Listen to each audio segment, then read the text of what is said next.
Entonces, para evitar esos problemas de concurrencia, dijimos que íbamos a planificar las transacciones y establecer el nivel de aislamiento. Y este nivel de aislamiento se establece con esa instrucción que dice set transaction isolation level, y que vamos a ver que tiene 4 formatos, donde se le escribe después de ese level el nivel de aislamiento que queremos establecer para lo que vamos a hacer posteriormente, o sea, para la transacción que vamos a hacer o para la lectura que vamos a hacer con ese nivel de aislamiento.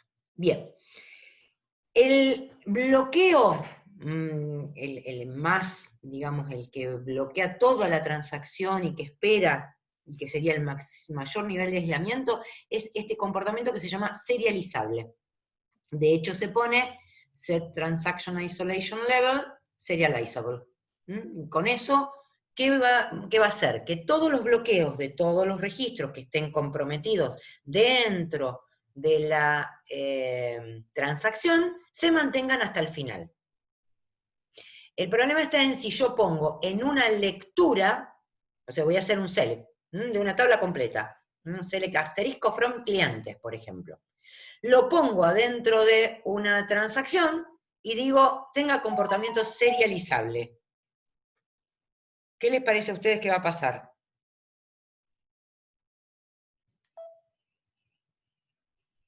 ¿Qué pasará? ¿Qué es lo que se va a bloquear?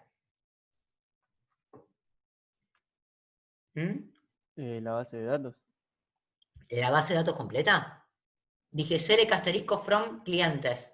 No, clientes. La tabla de clientes.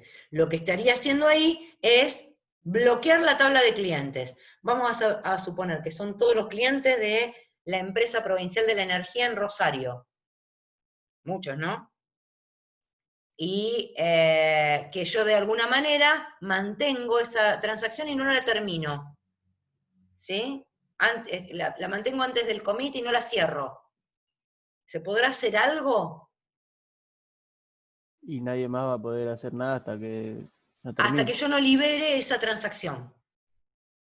¿Está? Entonces hay que tener mucho cuidado cuando voy a poner un comportamiento serializable. Yo puedo poner el comportamiento serializable al actualizar el stock en las cajas del supermercado, por ejemplo.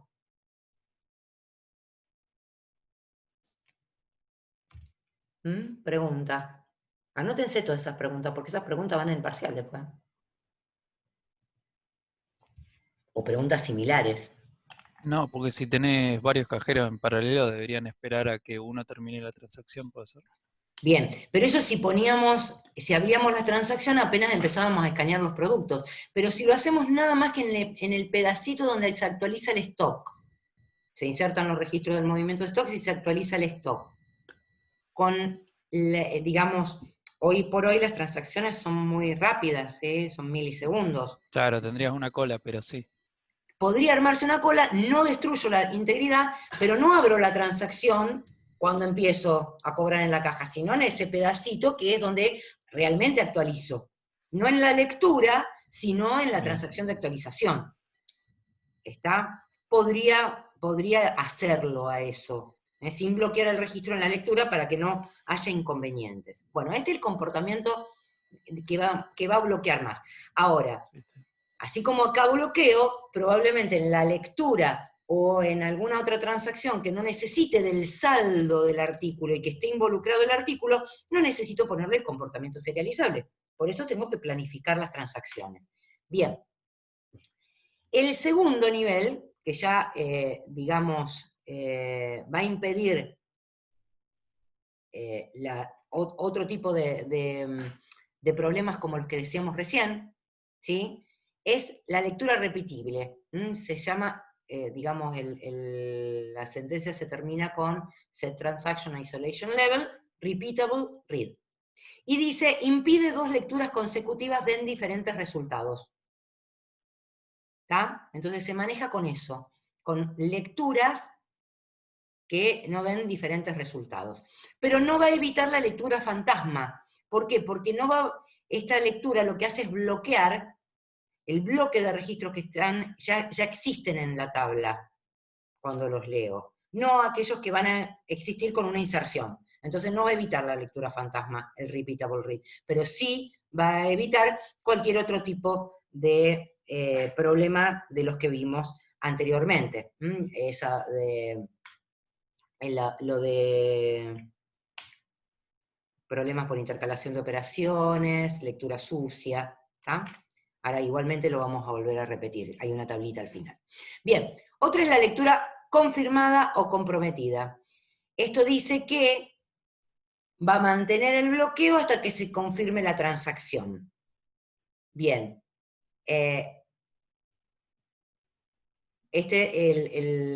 lo que va atrás del Set Transaction Isolation Level es Read Committed.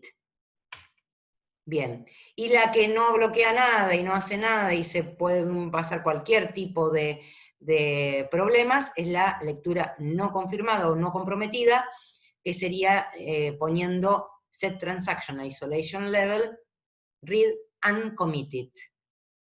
Y esto me sirve para una lectura de, qué sé yo, de los artículos que hay en la base de datos, pero que no me importa el saldo. En el momento que lo estoy leyendo, no me importa qué esté pasando, porque no voy a hacer ninguna actualización ni voy a trabajar con esos valores. Entonces, puedo trabajar con el uncommitted todo el tiempo que yo quiera. Bien. ¿Qué se bloquea dentro de una transacción? Se puede bloquear una tabla, como dijimos recién. Si yo digo leer, select, asterisco, from, clientes, sin ponerle un where, ahí lo que estoy haciendo es bloqueando toda la tabla. Ahora, si digo set, select, asterisco, from, clientes, where, y pongo una condición, estoy bloqueando cierta cantidad de registros. Si ese where me dice, qué sé yo, where el número de cliente igual a 1, voy a estar bloqueando el registro de clave 1.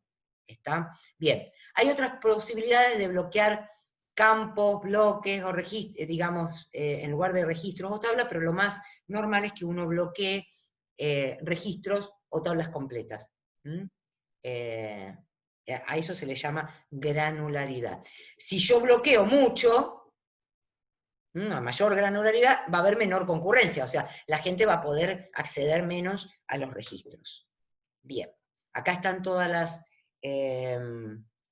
los niveles de aislamiento que decíamos recién: Set Transaction Isolation Level, el Read Uncommitted, el Read Committed, el Repeatable Read y el Serializable. Y acá está cada uno de ellos, qué es lo que va a impedir.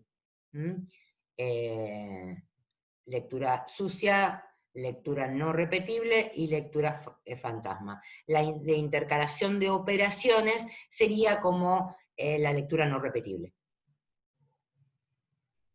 Bien. ¿Se entiende hasta acá? ¿Cuáles son los niveles de aislamiento y cuáles son los problemas que se podrían dar? Bien. Sí.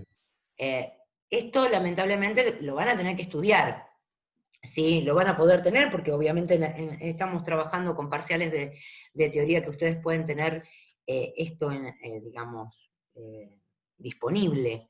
Pero bueno, hay que entenderlo, porque a lo mejor se preguntan cosas que después no se entiende qué significan. Entonces traten de entenderlo y de volverlo a repasar para la semana que viene y podemos ver el tema de volver a repetir ejemplos, como para que tengamos idea. Bueno, acá están los fallos que mencionábamos antes, esto ya lo comentamos, los fallos que pueden haber dentro de una transacción, ya sean de fallos físicos o fallos lógicos, ¿sí? Bueno, esto ya lo comentamos. Bien. Nos queda ver dentro de seguridad lo que es seguridad de accesos. Entonces, vamos a tratar de entender lo que es seguridad de accesos. Obviamente esto está ligado a algo que vimos en uno de los capítulos que vimos anteriormente, de introducción a la gestión de datos, y tiene que ver con qué cosa les parece a ustedes la seguridad de accesos. Si yo hablo de seguridad, hablaba de 3 cosas. Una era la integridad, que es la que estuvimos trabajando hasta recién con el modelo de transacciones, ¿Y otra cuál era? No tiene relación con la accesibilidad también, ya que es seguridad de acceso. Sí, sí, pero dentro de la seguridad de la información había tres Bien. dimensiones. Una era la integridad, otra, Mm. a ver,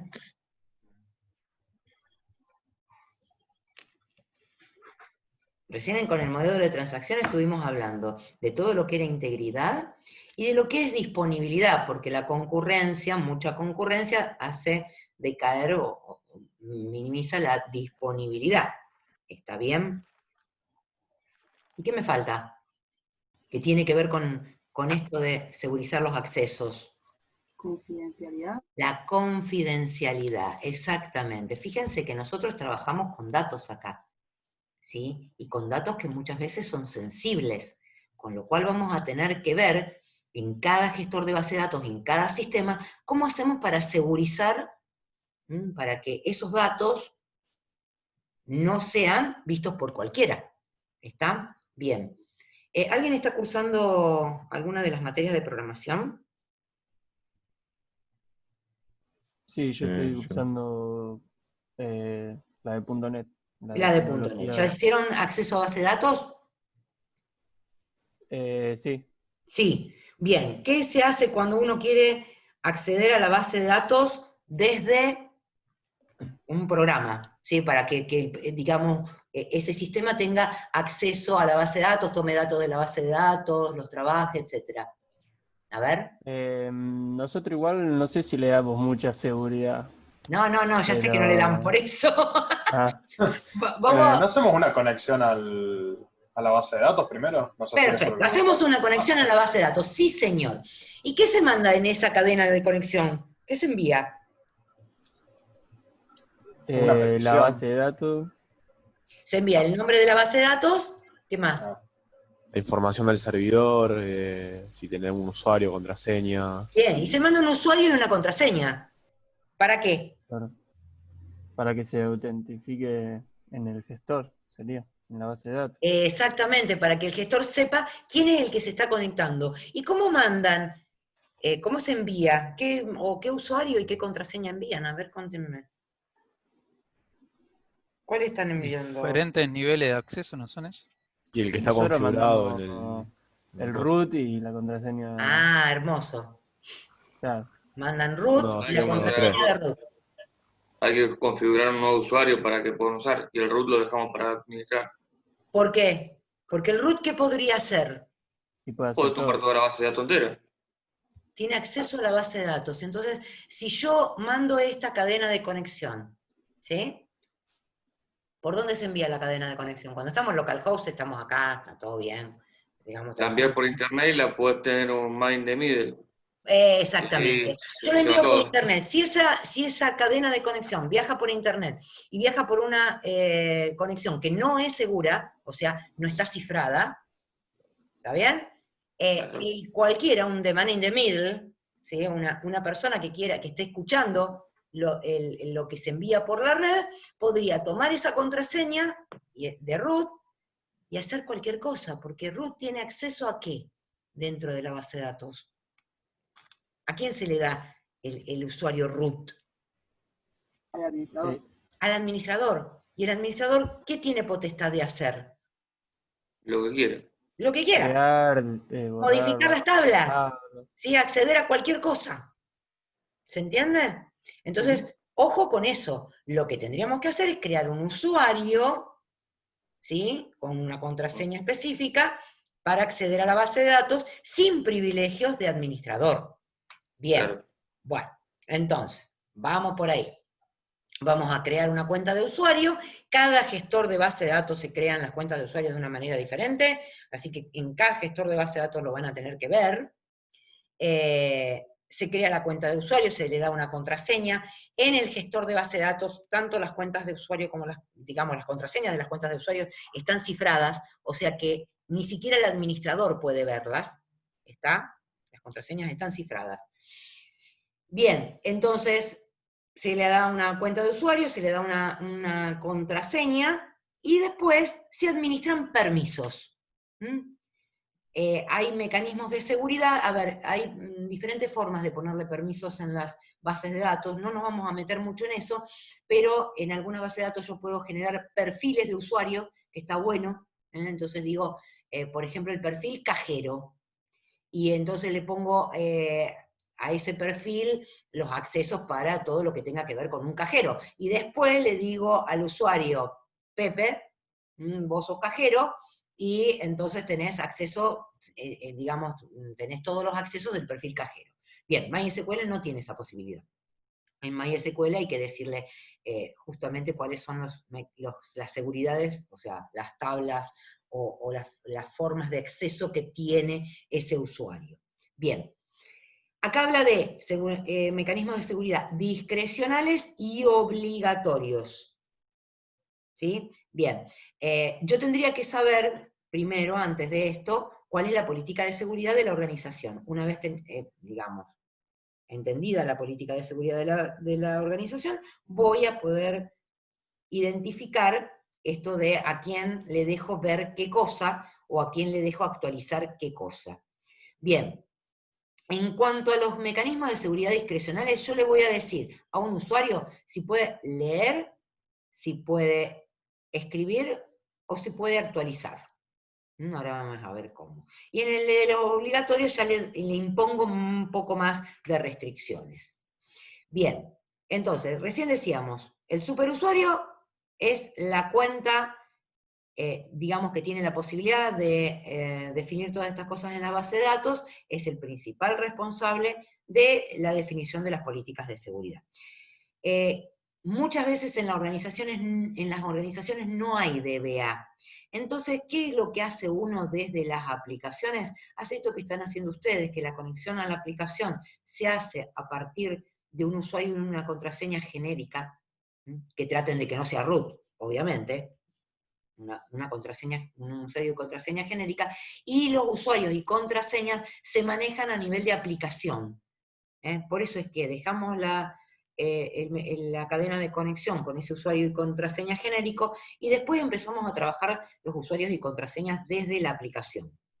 O sea, vamos a tener una tabla de usuarios, ¿sí? Donde vamos a tener las contraseñas y todo metidas dentro de esa tabla de usuarios. Ojo, cuando implementen un tipo de seguridad así, que ya no es por la base de datos, sino es a través de la aplicación, que también estén cifradas esas contraseñas y todo, para que nadie pueda acceder al gestor de alguna manera y poder hackear esas claves o leerlas y utilizarlas.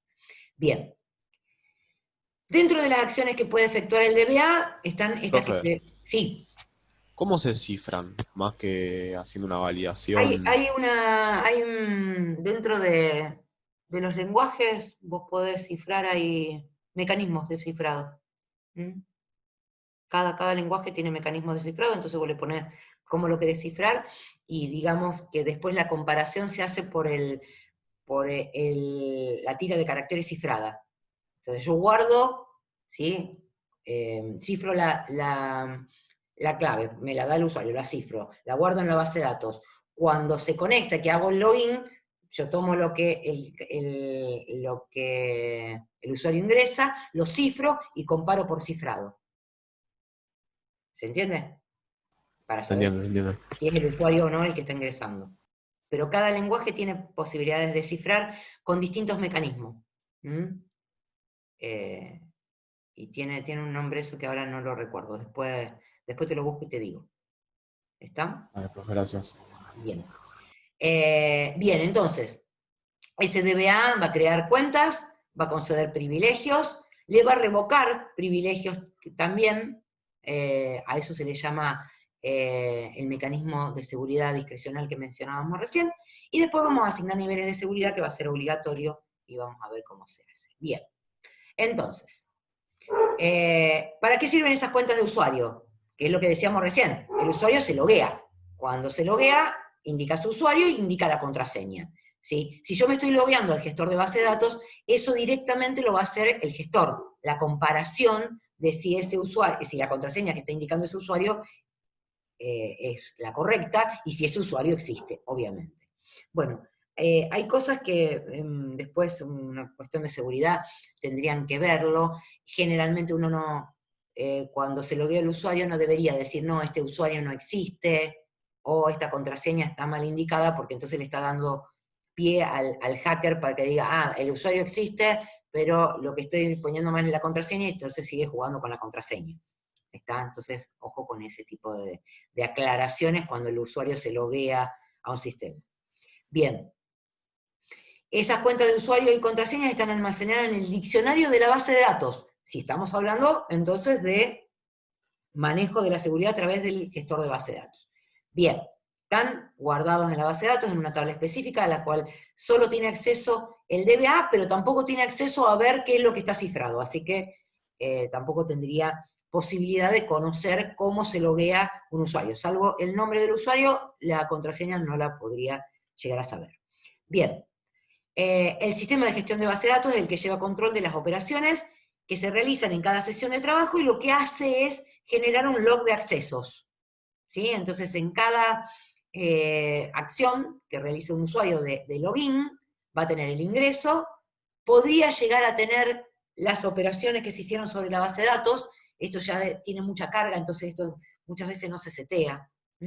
Y cuando sale, se registra lo que se llama el logout. Ahora, pregunta, si yo tuviera una base de datos cuyas conexiones se hacen siempre con un usuario y contraseña genérico, ¿qué voy a tener dentro de ese log de transacciones? ¿Algo significativo?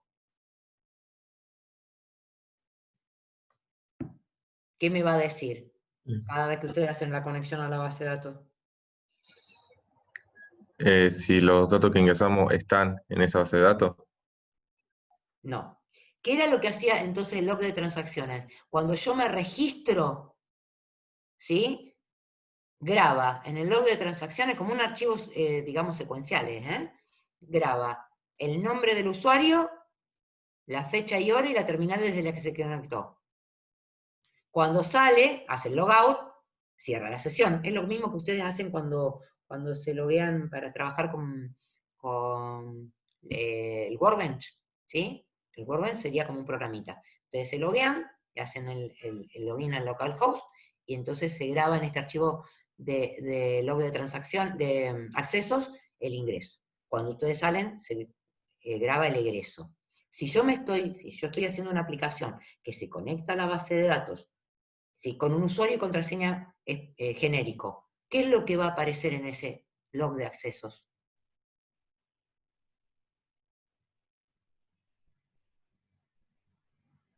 ¿Qué es lo que va a aparecer? A ver. El usuario genérico. El usuario genérico. ¿Sí? El usuario genérico que se logueó, el usuario genérico que salió 850 millones de veces, dependiendo de la cantidad de usuarios, va a ser siempre el mismo. ¿Tiene sentido? No vas a saber quién lo hizo. ¿Tiene sentido? No, no vas a saber quién No. hizo qué cosa. No vamos a saber quién se logueó, a qué hora y cuándo, y desde dónde. ¿Sí? No tiene sentido. Entonces, este registro de auditoría llevado desde la base de datos no va a tener sentido. Si a mí me piden llevar un registro de auditoría y no tengo esta forma dentro de la base de datos, lo voy a tener que programar. ¿Sí? Lo voy a tener que programar en la aplicación. ¿Está claro? ¿Sí? Sí, ¿O no? sí, sí. Bien, perfecto. Entonces, ojo con esto, porque no voy a tener el registro de auditoría que necesito. Bien, vamos a ver cómo hago para asignar privilegios, ¿sí? De acceso. El DBA dice, especifica los privilegios particulares que tiene cada cuenta independiente de las relaciones de la base de datos. Relaciones se refiere a tablas. Entonces, a una cuenta de usuario yo le digo qué puede hacer con las tablas en la base de datos. Esa es una forma de asignar privilegios. Tengo que ver cada gestor de base de datos cómo me deja asignar los privilegios. ¿Sí? Ojo que esto no es estándar, entonces cada base de datos lo va a hacer de una manera diferente. Bien, otra forma de asignar privilegios puede ser por tabla o por relación. Entonces, digo, a esta tabla pueden acceder los que tengan perfil de cajero, por ejemplo, ¿sí? O, en el caso de que no pueda poner perfiles, a esta tabla pueden acceder solamente el usuario fulano, sultano y mengano. ¿Está? Bien. Si yo pongo a nivel de cuenta, cuando le doy el permiso, le digo, la cuenta Pepe, ¿sí?, tiene posibilidad de modify. ¿Qué le estoy diciendo? Que va a poder hacer inserciones en tablas, o sea, insert, va a poder hacer date, va a poder hacer delete, y va a poder hacer select. O sea, cuando yo le digo una de los niveles de cuenta, siempre los de abajo también se pueden ejecutar. Bien, obviamente que si me voy más arriba, drop, ¿qué significaba? ¿De acuerdo?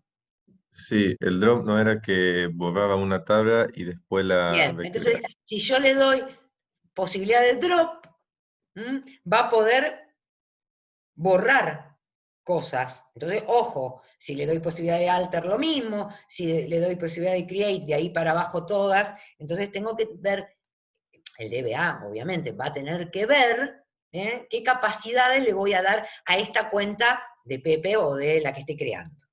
Bien. Los niveles de relación, les decía, se aplican a una relación base o a una vista. Después vamos a ver qué es una vista. Una vista es como si fuera una tabla, pero que se conforma con una sentencia select. O sea, no tiene existencia real, no tiene existencia física, sino que es un conjunto de tablas que se obtienen a través de una sentencia select. Para no tener que estar creando a cada rato una consulta, es probable que me convenga hacer una vista de la base de datos. Y no tener que estar escribiendo a cada rato esa sentencia select. ¿Bien? Bien. Bueno, acá tienen los privilegios, los que les decía recién, el update, el delete, insert, que están dentro del modify. Bueno, y además se agrega dentro de los que son privilegios de relación la posibilidad de referenciar. Si yo le doy posibilidad de referenciar a una tabla, porque, qué sé yo, por ejemplo, en una tabla de personas también, si no le tendría que estar poniendo la posibilidad de referenciar a todas las claves foráneas que tiene. Entonces, para no tener que hacerlo, le doy la capacidad de referencias a todas las tablas que están involucradas. Bien. Dentro del acceso, entonces para cerrar, en este dibujito se ve cómo es que se almacenan las cadenas de conexión y cómo se van pasando de un lado a otro y qué es lo que hace la base de datos. A ver, dentro de la aplicación, una aplicación cliente que ustedes están generando, se almacenan las cadenas de conexión en forma segura, hay que almacenarlas en forma segura ahí, porque yo estoy poniéndole la cadena de conexión, si la guardo en la aplicación, si alguien me lee la aplicación, ya no es una cadena de conexión segura. ¿Sí? O sea que si yo encima, no necesariamente que viaje en la red, ya guardé root y su clave, sin encriptar, o sin cifrar, que sería la forma correcta de decirlo, dentro de la aplicación, cualquiera que tenga acceso a esa aplicación ya sabe cuál es la cadena, digamos, cuál es la clave de root. Bien, una vez que ejecuta esa aplicación, manda esa cadena, que sería el 2, que está ahí, a conectarse a la base de datos. O sea que viaja por la red esa conexión a la base de datos. ¿Está? ¿Cómo hago que esto sea seguro? Y bueno, pongo certificados de seguridad, que es el 3, en la conexión, para que esto viaje en forma segura. Ya sea que yo mande root, que no debería, o que mande cualquier usuario y contraseña, ¿está? Porque si no, ese cualquier usuario y contraseña también puede ser capturado por algún hacker que está haciendo de man in the middle y leyendo lo que viaja en la red. Bien, llegó esa cadena de autenticación a la base de datos, el gestor de base de datos va a ver si ese usuario y esa contraseña existen en la base de datos. Si no existen, le va a decir, usted no se puede conectar. ¿Está? Entonces, ahí vamos a tener tanto la autenticación para SQL Server es algo que se puede hacer en conjunto. La autenticación de Windows o SQL y los permisos de autorización dentro de la base de datos, el 4 y el 5. Bien, ¿se comprendió aquí lo que puede suceder? Sí, más o menos una idea tengo. ¿Una idea? Perfecto. Entonces, ¿cuáles serían los problemas? almacenar cadenas de conexión a base de datos en forma segura, usar las identidades apropiadas para tener acceso a la base de datos, no root, asegurar los datos que se extienden en la red, o sea, segurizar esa conexión a la base de datos, bueno, y autenticar estas conexiones, que le llaman llamadores acá, pero es lo mismo, conexiones a la base de datos, y autorizar esas conexiones en la base de datos. Bien, hasta acá llegamos con el tema de seguridad. Lo que nos queda es el tema de calidad, que lo vamos a dejar para la clase que viene, para que ustedes puedan repasar estos conceptos y ya tenerlos claros. Así que les contesto dudas que hayan tenido ahora y finalizamos esta clase.